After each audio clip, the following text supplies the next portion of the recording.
I'm going to talk about some of the dilemmas that are faced by the leadership team of a ship owner during the lower phases in the shipping cycle when we're going through a collapse or sitting in the trough of the cycle, which is probably where many sectors of the shipping industry are today. We get into that situation through oversupply. There's too many ships and tonnage for the available demand. And as a result, this depresses the freight rate, and in some sectors, from the peak to where we are today, there's perhaps a drop of around 90% in those freight rates, and that can have a big effect. If your revenue has dropped by such an amount and your expenses remain relatively stable, then clearly that's going to impact your ability to meet things such as your debt financing, your profit expectations, perhaps the shareholders' dividends, and you'll need to find ways of addressing that in order to keep your business sustainable.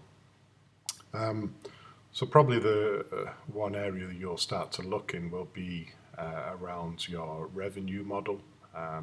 Maybe take a strategic look. Well, firstly, does it cover your operational and capital expenditures and your capital costs? Did you create a diverse enough portfolio to be able to manage this phase of the cycle?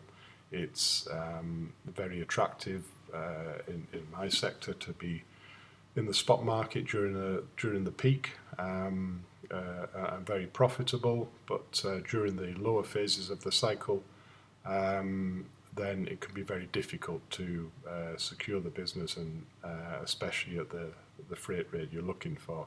And perhaps during those phases, it's better to have locked in long-term time charter or project-related business, whilst they may be pay less on average, less returns on average, it gives the security. So having a diverse portfolio may be one area that was considered. There may even be the opportunity, if we look at perhaps the demand side first,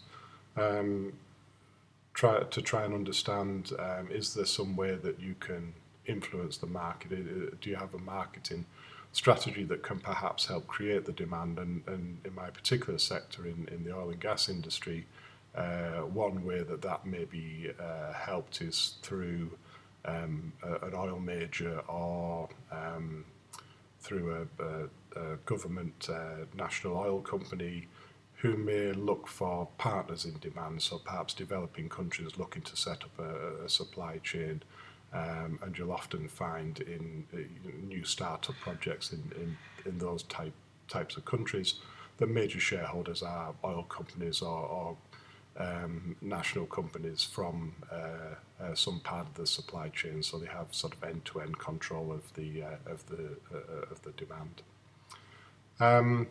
But clearly, not all sectors, have the ability to influence in such a way.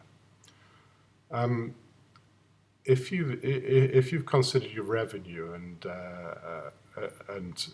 done everything you can there, then probably you then need to look at your expense side and how you can reduce your expenses. And that may typically start with a look at your financial structure, the way you finance the vessels, but all of this is, and even your organizational structure, but all of this requires some very quick movement, recognizing that you are heading towards collapse and in trough, because as you get deeper into the trough, it becomes harder to actually get to come by the finance that you need to do some of the things that you want to do. you might find, for example, if you've got a sustained period of poor profits and you find your credit rating is impacted, then it's going to be harder for you to get the finance you need if you wanted to get a more diverse portfolio or refinance your vessels. Similarly, because you're in a trough, maybe there's other opportunities out there. Other owners are in the trough with you. You're not there on your own. Perhaps you want to buy some more vessels off them, or you want to take over another operator, another owner as an acquisition. The actual lenders themselves, the financial institutions and the banks, they will also be feeling the pain. They will have had some defaulters in payments, and they'll be less willing to lend compared with earlier in the cycle during the peak. So it's going to be a very difficult time to do all that refinancing and get the capital you need. So this is why it's important to be very quick in making those decisions to change your strategy in that way. I guess the other and perhaps the easiest and usually the first thing that people think about when they talk about the expense on the ships is actually about the running costs and the operational expenditure of running the vessels, and really my view on that is that should always be running quite lean anyway, between whether we're in the peak, trough, collapse or recovery phase. It shouldn't be wasteful at any time, and you should be able to defend that. Of course, you will be under pressure to look for ways to reduce it, and there'll be questions asked about manning costs and changing terms and conditions, and reducing the cost of maintenance and spare parts on board, and the money that's put aside for the cash reserves for the dockings. But all of this is only short term, and as we know with all of them, if you stop paying, if you reduce the costs, the crew costs, you get less experienced crew or less competent crew. You don't have the spares, you do less maintenance. Eventually reliability is impacted, and once you become an unreliable operator on an unreliable ship, it gets a reputation. Your business starts drying up on the back of that, and your revenue is ultimately impacted. So it's a little bit of a vicious circle to try and squeeze your OPEX, but of course there's a natural tendency to want to do that. Perhaps the areas that are more advantageous are looking around how you can optimize your operations, how you can have the vessels more available for more trade, turnaround times in port, efficiency of the vessel on sea passage, fuel efficiency, things like that. So more around those optimization opportunities, which generally don't cost anything by way of investment. It's just requiring a more efficient view of how you go about your operations. And those can, depending on who's picking up the cost, so if we take the fuel cost, for example, if that the savings you make there, if it's an owner's cost, then okay, fine, then that's obviously you save some expense. But if, as in my current case, if it's a charterer's cost, whilst they may get the benefit of that, it keeps the relationship good, that they can recognise the value add of actually saving them money, and that keeps the relationship fresh for further discussions around future business and maintaining the ongoing business relationship. So I find optimization is probably a bit more important than just cost cutting. I suppose if we looked at the demand earlier and how perhaps marketing can influence the demand, if we look on the supply side and the oversupply that we have there and the vessels, and trying to understand how long until we come out of the trough and into the recovery phase, probably the key thing to understand is when is that oversupply of tonnage going to come back in balance with the demand.